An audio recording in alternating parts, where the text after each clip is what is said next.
Have you ever chatted with an AI like ChatGPT or asked Siri a question? Well, behind the scenes, that's an LLM, a large language model. But what exactly is it? An LLM is a type of artificial intelligence trained on massive amounts of text. Books, websites, conversations, you name it. It learns patterns in language to predict what word comes next, kind of like super smart autocomplete.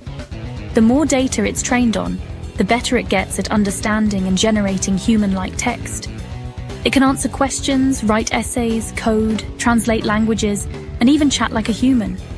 LLMs don't think or feel. They work by probability and pattern recognition.